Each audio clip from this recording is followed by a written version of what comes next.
Tikra tragedija yra ta, kad santykių tema sukūrė šimtus tūkstančių vyrų, kurie yra pasiruošę pro mikroskopo akutę ieškoti bet kokių moters problemiškumo požymių. Bet nepaisant to, jie niekada neatkreipia dėmesio į patį save. Niekada. Tai žmonės, kurie rimtų veidų gali diskutuoti apie moters trūkumus, problemiškumą, tinkamumą, rūpestį. O jau po 5 minučių jie atsidaro atitinkamą websaitą, kur tos pačios netinkamos santykiams moteris šoka jiems vilioti neuždoneitus. Dienos metu vyras ieško savo ištikimos moters su skarele, kryžiuku ant kaklo, o naktį jis pasiverčia į iškrypėlį. Jis teigia, kad moteris turi būti rami, ištikima, kukli, o paties žvilgsnis ir rankutės tiesiasi prie labiausiai ištvirkusių, atvirų, purvinų, pasileidusių moterų. Čia kaip teisėjas, kuris dienos metu nuteisė barbę, kuri pati moka tik pramogauti ir iš svetimų pinigų gyventi, o naktį pats pas ją atvažiuoja taikytis ir kartu leisti laiką. Ir aš tai sakydamas jaučiu vidinį diskomfortą ir skausmą, nes aš pats asmeniškai pažįstu tokius žmonės. Jų darosi vis daugiau ir daugiau, kurie smerkia moteris su trumpais sijonėliais, bet tuo pačiu pakabint kokią panelę bare jam yra laisvalaikio lygmenyje. Jam tai tiesiog linksmybė. Kaip sakykime, PlayStation pažaisti. O dar toks žmogus gali sau leisti po 6 valandas per dieną žaisti kompiuterinius žaidimus. Neturėti jokio susilaikymo. Bet nepaisant to, jis tiki, kad jo vyriška pareiga yra patikrinti, ar moters moralė tyra ar nelabai. Jis smerkia paną už tai, kad jai patinka keliauti, bet pats skrolina nuogas mergas internete iki 3 ryto. Tai juk nėra normalu, jeigu vyras alkoholikas, bet kažkodėl jis labai įnirtingai ieško savo sveikuolės. Taip, aš esu minėjęs, kad moteris turi būti geresnė, tyresnė už vyrą. Bet ką aš turėjau omeny? Jeigu moteris keikiasi, o vyras ne, tai sakykime keista. Jeigu moteris gali išgerti, o vyras ne, tai kelia klausimų. Jeigu ji turėjo daugiau vyrų nei tų merginų, tai kažkada pataps problema. Bet svarbu suprasti, kad jūsų gyvenimo scenarijai, vyro ir moters, skirtingi. Moters tikslas yra save išsaugoti. Tai reiškia, kad jaunystėje nesibastyti po klubus, neieškoti su kuo daugiau patirties pririnkti ir nerinkti ekspertizės tarp vyrų. O pas vyrus juk viskas priešingai. Beveik kiekvienas 16-18 metų pacanas bando maksimaliai išspausti nesąmonių kiek tik įmanoma jaunystėje. Kodėl? Nes vyro prefrontalinė žievė subręsta 25 metų.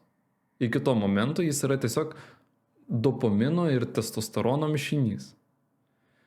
Ir dėl to vyras gali būti 5-10 kartų impulsyvesnis už moterį. Jam hormonai užtvindė smegenis. Testosteronas reikalauja rizikos ir muštynių, o dopaminas stumia ieškoti aštrių potyrių. O moters savikontrolė, tuo tarpu jaunam amžiuje, yra žymiai aukštesnė. Va kodėl nėra teisinga lyginti vyro praeitį ir moters praeitį. Kitaip tariant, moteris savo jaunystę pragyvena blaiviai, o vyras iki 25 metų gyvena kaip išgėręs, tarsi girtas. Tikėtis iš 18 metų pacano brandos ir moralės tai tas pats, kas tikėtis, kad girtas dėdė tau atsakys už bazarą. O moteris 18 metų jau yra pilnai susiformavusi, todėl jos pasirinkimas šitam amžiuje ir yra tikras jos pasirinkimas. Būtent dėl to mes moterišką ir vyrišką praeitį vertinam skirtingai. Moteris čia jokių minkštinančių, švelninančių faktorių neturi. O pas vyrus atkreipkite dėmesį. Moterim neįdomu, kokia tavo praeitis. Jom įdomi tavo dabartis. Ar sugebėjo į save pertvarkyti, ar ne. Tik tada, kai jo smegenys pilnai išsivysto, prasideda tikrasis egzaminas. Ir tai, ką aš dabar papasakojau, yra tiesiog biologinė realybė, kurios paneigti niekam nepavyks. Bet dauguma vyrų girdi tik pusę tos tiesos, kad moters praeitis turi būti tyra. Bet pamiršta apie antrą dalį, kad po 25 metų vyras turi dirbti su savo branda ir morale kelis kart daugiau nei moteris. Jis turi būti daug griežtesnis su savimi pačiu. 99% vyrų išgyvena vieną ir tą patį scenarijų. Jeigu vyras sutinka probleminę moterį, tai pas jį įsijungia toks kančios režimas. Ji kelia skandalą, šiek tiek pakentėsiu. Ji kelia isteriką, ašgi subrendęs, galiu biški pakentėti. Ji tave išduoda, o aš kilnus, šiek tiek pakentėsiu ir atleisiu. O vos tik vyras sutinka gerą moterį, tai jau po mėnesio iš jo pradės lysti visas šūdas. Jis kasdien daros vis rizlesnis, piktesnis, nužiūrinėja kitas moteris. Ir čia kyla klausimas, tai kuris iš šitų variantų yra tikrasis jis? Tikras jis, ten, kur jis blaivas. Kol tu neturėjai santykių su tinkama moterim, tu pats nežinai, koks tu esi. O tie, kurie buvo geriuose santykiuose, tie žino. Eilinis vyras yra kaip vilkolakis, jeigu šalia jo normali panelė, tai jis patampa monstru, kuriam niekas netinka, viskas jį pykdo, tau nuobodu, nors kitų bobų, o į saviškę net pasižiūrėti nesinori. Ji netaip į tave žiūri, netaip kvepuoja, nesukuria įkvėpimo. Jos išvaizda tavęs nešokdina nuo žemės. Kaip ji jau tau nusibodo.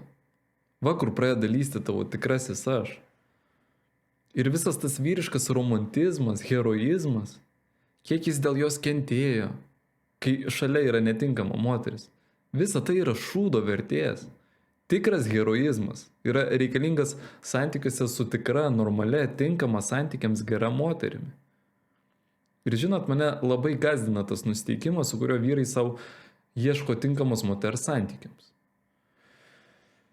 Čia tas pats, kas žmogų nusiųstų į karo frontą, o jis džiaugiasi ir šaukia, jėga, tuoj pasilinksminsim. Tarsi jis važiuotų į Disneylandą, o ne į karą. Dauguma vyrų nesupranta, kam jie pasirašo. Daugelis galvoja, kad tuoj viskas bus taip pat kaip su buvusia, tik daug geriau. Kad bus ta pati aistra, kaifas, tik be minusų ir negatyvų. Žinoma, kad to nebus. Su tokia moterim tau pačiam reiks dirbti su savim kasdien. Ir jeigu tu to nedarysi, tai kažkuriuo metu tu tiesiog neištversi ir pabėgsi. Gera moteris tai ne prizas, ne trofėjus, tai didelė atsakomybė. Arba tu kaip žmogus tapsi žymiai geresnis, arba pradėsi degraduoti dar greičiau negu su buvusia toksikė. Bet svarbiausia nepatapti ištvirkusiu sukčiumi, kuris žodžiais pilnai palaiko susilaikymą, ten tyrumą, o realybėje laukia progos su kažko paflirtuoti, kažką pačiupinėti. Jis garsiai rėkia, visos moteris tapo lengvai prieinamos. Bet jeigu tu jam pasiūlysi ištvirkusią gražuolę, jis net neapsimes, kad svarsto, o iškart viskam pasirašys. Čia tiesiog absurdas, kada vyras nekenčia moterų lengvabūdiškumo, bet nepaisant to, pats svajoja jame paskęsti. Aš tokiem vyram visada užduodu tą patį klausimą. Tu bent kartą gyvenime bandei save įvertinti taip pat preciziškai, kaip tu vertini moteris. Dažniausiai pasirodo, kad ne. Vyrai kažkaip užlagina tais momentais. O ką taip reikia? Taip galima buvo. Jie pasimeta. Jeigu tu keli moteriai kažkokius reikalavimus, tai tu irgi turi kažką ant tų svarstyklių padėti. O jeigu tu sakai, kad tu turi būti kukli ir ištikima, nes aš tau kailinius nupirkau, tai čia jau kažkokia kvailystė. Čia kažkoks nesusipratimas, kad dvejetukininkas ieško savo protingos panelės. Nes vyras dažnai nori patikrinti moterį, žinot, ar ji tinkama santykiams. Nors pačiam irgi nepatrukdytų pasitikrinti pas psichiatrą. Jis mano, kad turi teisę vertinti kitų moterų užpakalius gatvėje, o jo mergina turi namie sėdėti ir garsiai skaityti maldas. Ir kada tokiam vyrui primeni apie dvigubus standartus, tai jos smegenys čia ir dabar pradeda generuoti tūkstančius atmazų, kad gamta jam leidžia tai daryti, kad hormonai jį tai privertė, kad čia yra jo vyriškumo požymis ir taip toliau. Matote, kaip geismas gali iš vyro padaryti klouną, net jeigu jo IQ yra 150. Ir tokių žmonių daug, kurie iš metų į metus skaito vyriškus forumus, kuria teorijas, kaip ten susirasti tinkamą moterį. Bet jeigu šiandien jam į duris pastuksens eilinė mila kekšytė, tai jis jai nusišypsos ir priims kaip garbų svečią. Kyla klausimas, Kaip vyras gali tikėtis kažką suprasti moterise, jeigu jis nesupranta pats savęs? Ir net jeigu tu kažkokio stebuklo pagalba susirasi gerą moterį ir pradėsi su ją santykius, juk ji rimtai tavęs priimti negalės. Kai tu bandysi kažko ten ją pamokyti, užsiminsi apie moralę, jeigu tu pats iki jausų esi visam tam purve jau įklimpęs. Jeigu tu pretenduoji į tai, kad susirasti tinkamą gerą merginą, tai tau neturi būti baisu, kad mes dabar paimsim, atsidarysim ir patikrinsim tavo Google istoriją paskutinių pusės metų. O jeigu po šitų žodžių tave pradėjo kratyti iš baimės, pasidarė nepatogu kažkaip, tai reiškia, tu gyveni ne taip, kaip turėtum. Ir netoks jau tu geras, kaip norėtum apie save galvoti. Pas vyrus dažnai toks naivus požiūris būna, kad va susirasiu aš gerą moterį ir kasdien kelsiuos iš lovos su šypsena. Klausyk, brolau, tu turbūt pamiršai, kad didžiąją dalį gyvenimo naikinai savo psichiką santykiuose su isterikiam. Gyvenai dopamino valdomam pasaulyje ir tikėtina, kas porą metų, čia dar geriausiu atveju, keitei panas. Jeigu tu esi paprastas čiūvas, toks kaip ir aš, tai kada tu sutiksi gerą merginą, tu nepradėsi iš džiaugsmo čiulbėti kaip lakštingala. Pirmojų periodų tai bus negailestinga kova su pačiu savimi. Pirmi keli metai sutinkama gera moterim yra sunkus, brutalus, gilus detoksas nuo to ilgamečio trešo, kurį tu išgyvenai iki tol. Kažkuriam laikui tau atrodys, kad tave pasodino ant žiaurios dietos. O žinote, kokia dar yra problema? Daugelis vyrų ieško moters, kuri atitinka standartą. Va jis pasirašo savo 50 geros merginos požymių ir lygina merginą pagal kiekvieną iš punktų. Nesikeikia. Pliusiukas. Niekada negėrė? Pliusiukas. Aš tikiu, kad tokio vyro ketinimas yra geras, bet jis sukūrė tokį filtrą, kurio niekada joks gyvas žmogus nepraeis. Tai nebent turi būti kažkokia terminatorė su sijonu, aš nežinau. Daugelis galvoja, kad kuo griežtesnis, didesnis filtras bus, tuo labiau save apsaugosiu kažkaip. Ne, čia nesąmonė. Filtras neturi būti labai griežtas. Jis turi būti adekvatus. Neįmanoma absoliučiai sterilios moters savo susirasti. Vyrai dažnai nesupranta, kas yra kritiškai svarbu vertinant moterį, o kas ne. Kai kurie negali atskirti nubrozdinimo nuo lūžio. Čia tas pats, kas išminuotojas reaguotų taip pat į vaikišką naujametinę patrankėlę ir į tikrą miną. Rezultate, žmogus sukuria čeklistą iš 100 tinkamos moters punktų, o tada stebisi, kodėl nei viena neatitinka. Ir čia atsiranda visi tie skundai, kad normalių merginų jau neliko. O ką tu tikėsi surasti, jeigu net prie minimalių neatitikimų iškart merginą atstumi? Man asmeniškai dažnai pasitaiko tokie klausimai. Agatai, o jeigu mergina kartais užsideda aptemptus džinsus, tai ką, jį brokuota ar ne? Aš pastebėjau, kad vyrus galima padalinti grubiai į 2 tipus. Vieni tai tie, kurie visas brokuoja, jiem visos bobos yra netinkamos. Nei viena netinka. Tu jiems gali angelą už rankos atvesti, o jie kažkokį neatitikimą tikrai pas ją suras. O antra kategorija vyrų yra tie aklieji, kurie renkasi akivaizdžiai probleminės moteris ir sako, ji normali, su ja viskas gerai. Agatai, pažiūrėk, kokios geranoriškos pas ją akis. Ir aš nuoširdžiai kartais nesuprantu, ką man daryti. Jeigu aš pradėsiu pasakot apie griežtą pasirinkimą moters, tai visi paranoikai dar labiau sužvėriškės. Pusė jų taip ir gyvenimą pragyvens, nieko savo nesusiradę. 20 metų jie ten savo kažkokios vienintelės ieškos. Jie tiesiog sėdės vienatvėje ir lauks sterilios, kruopščios, šventuolės, kuri niekada nepavargsta ir niekada nesusirga. O jeigu aš dabar pradėsiu aiškinti apie tai, kad kai kurie niuansai, kai kurie trejetukai moters pažymių knygelėje nėra kritiški, tai visi aklieji nubėgs rinkti savo išvis nesuprasi ką. Ir ką man dabar daryti? Kaip manot? Aš nežinau, ką man daryti. Gerai, sakykim, su aklaisiais viskas aišku. Jie nori vėl įsimylėti kažkokią paną ir save apgauti. O su paranoikais situacija yra daug sunkesnė. Dažniausiai tai žmonės, kurie ieško nerealios moters. Jie ieško kažkokios garantijos, kad jiems daugiau niekada neskaudėtų. Ir galiausiai toks žmogus susigalvoja savo kažkokį idealą, kuris tiesiog neegzistuoja. Ne visi gali suprasti žmonės. Ne visi gali adekvačiai įvertinti rizikas. Nereikia kiekvienos moters klaidos paversti kažkokią katastrofą. Jeigu aš būtent dabar ieškočiau savo žmonos, tai mano sąrašas minimalių reikalavimų būtų daugmaž toks. Aš nesirinkčiau moters, jeigu ji išdavė arba buvo neištikima savo buvusiam vyrui. Jeigu ji buvo santykiuose, bet flirtavo su kitais, tai neištikimybės repeticija, aš dialogą čia ir dabar užbaigčiau.